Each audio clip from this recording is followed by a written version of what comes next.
Tu veux savoir comment j'ai obtenu les feux de détresse sur mon Interceptor? Reste jusqu'à la fin, je t'explique tout ça en détail. Allez, c'est parti!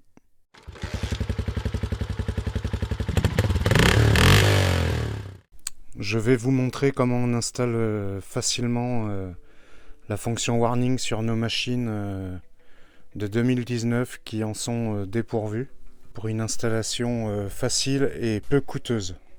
Allez, on regarde tout ça. Mais avant, je voulais vous montrer, dans ma précédente vidéo, j'avais expliqué que j'installais pas l'interrupteur tout de suite sur le guidon. Et voilà la cause en fait. C'est que j'ai simplement changé de guidon. C'est un guidon que j'ai retrouvé dans mon garage, tout simplement. Et qui est légèrement plus haut. Là. On n'a plus la barre. On n'a plus la barre ici. Et franchement, j'aime bien l'allure que ça lui donne. J'ai positionné les rétroviseurs en partie basse. Donc je trouve que ça fait quand même... ça fait plus sympa, ça lui donne une belle allure. Une belle allure globale à la machine. Donc dites-moi ce que vous en pensez dans les commentaires. Moi, franchement, j'aime bien quoi. Donc on va regarder avec l'ancien guidon à côté là. Voilà. Là, on a gagné un peu en hauteur. Et tout ça sans toucher au câble et au faisceau électrique. Tous les câbles d'origine sont restés en place. Donc ça n'a pas relevé de beaucoup. Mais suffisamment pour avoir une bonne position sur la machine. Voilà, donc rajout de petites poignées marron.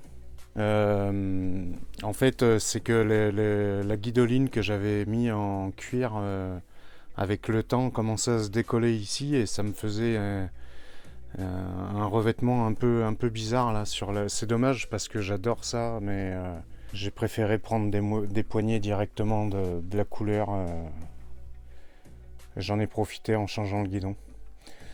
Donc voilà, donc le sujet aujourd'hui c'est d'installer la fonction warning qu'on n'a pas sur nos machines. Donc c'est très simple, je vais vous expliquer tout ça en détail et on est parti pour regarder ça.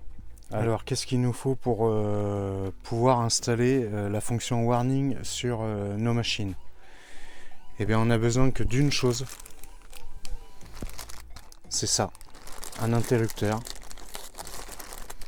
Un interrupteur on-off. Voilà, interrupteur acheté sur un site chinois très connu. Donc celui-ci est pourvu de 5 fils parce qu'il a une fonction lumineuse quand on l'enclenche ou pas. Voilà, donc j'ai quand même pris avec le petit signe warning devant. Donc je pense pas que je vais l'alimenter au niveau du plus-moins parce que j'ai pas besoin qu'il soit éclairé tout simplement. Donc ça à la limite je vais laisser couler, mais ça a le mérite d'être là. Donc pour ça déjà, première étape, on va vérifier si l'interrupteur fonctionne comme il faut et quels sont les fils. Donc déjà je pense que le fil noir et rouge, ça va être la fameuse alimentation de l'éclairage interne. Donc ça déjà, on va pouvoir les mettre de côté. Et maintenant, on va tester, voir si l'interrupteur fonctionne. Donc pour ça, on va prendre un testeur. Je vais le mettre en mode courant continu. Donc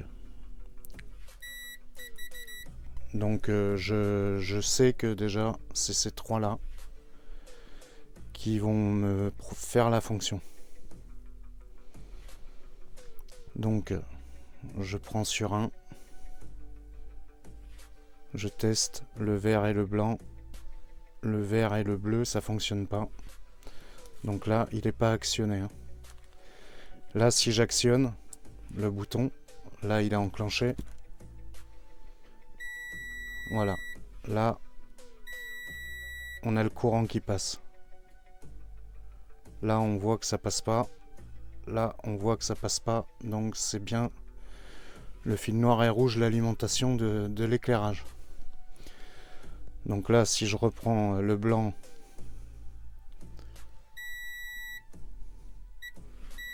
voilà. Donc c'est bien ces 3 fils qui vont me faire la continuité quand j'actionne l'interrupteur. Là si j'enlève la fonction, il se passe rien. Donc c'est ces 3 fils. Donc deuxième étape, ça va être d'aller chercher donc les câbles du Komodo qui partent dans le phare, et je vais chercher où est raccordé le Komodo à l'intérieur et trouver les câbles pour la fonction clignotante.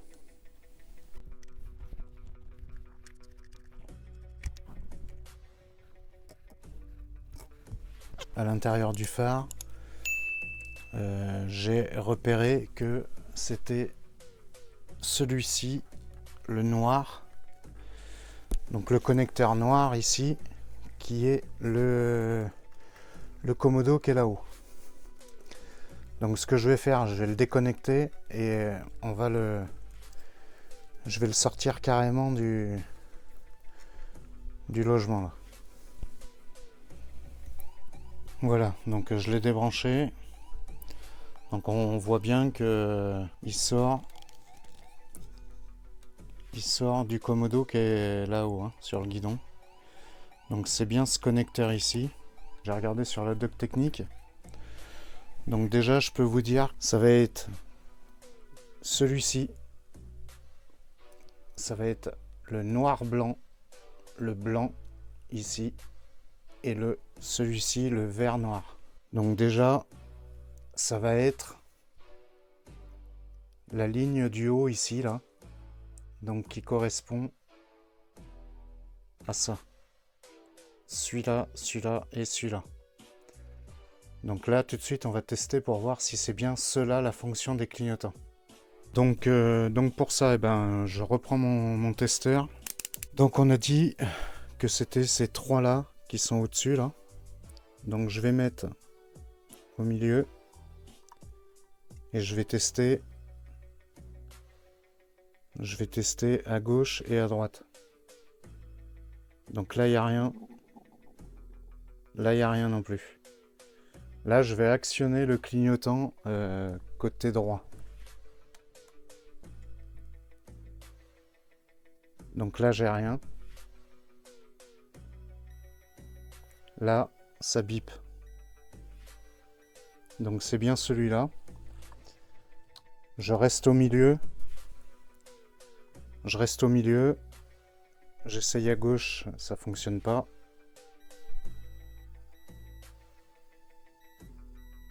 Là. Donc c'est bien ça, c'est bien ces 3 câbles là qu'il me faut pour la connexion des warnings.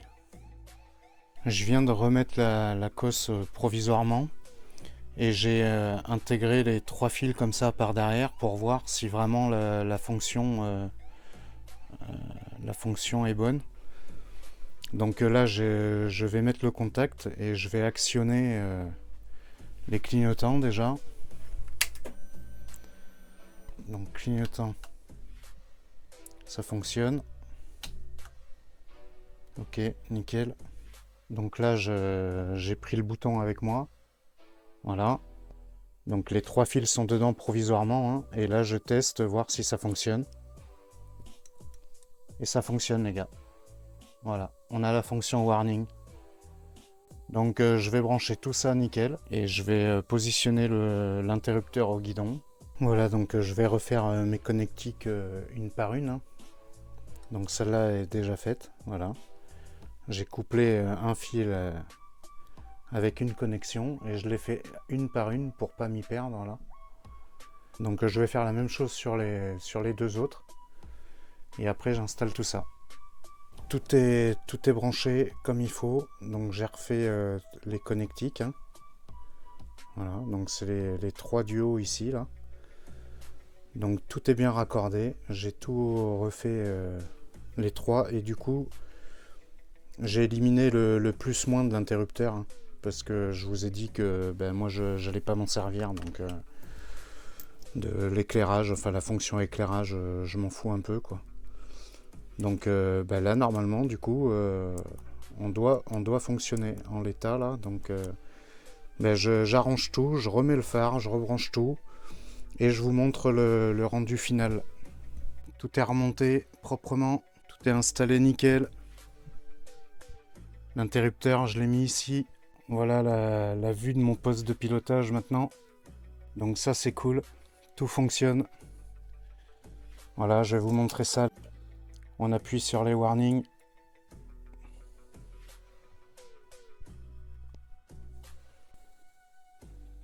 Le top du top. Une opération pas très chère, à moins de 6-7 euros, voilà, frais de port inclus. Et ben voilà comment on peut obtenir les warnings sur nos machines. Ça c'est cool. Et il n'y a plus qu'à aller tester tout ça sur route pour tester les fameuses longues portées. Donc pour résumer, on va chercher le commodo qui se trouve dans le phare. On prend la connectique du commodo et on repère dans ce commodo, on repère le noir vert, le noir blanc et le blanc. On relie les 3 fils qu'on a sur notre interrupteur et on obtient la fonction warning sur nos machines. Donc si cette vidéo vous a plu, n'hésitez pas à liker, commenter. Ça fait toujours plaisir. À l'heure où je fais la vidéo, on approche des 500 abonnés les gars. Je suis trop content. Ça fait plaisir.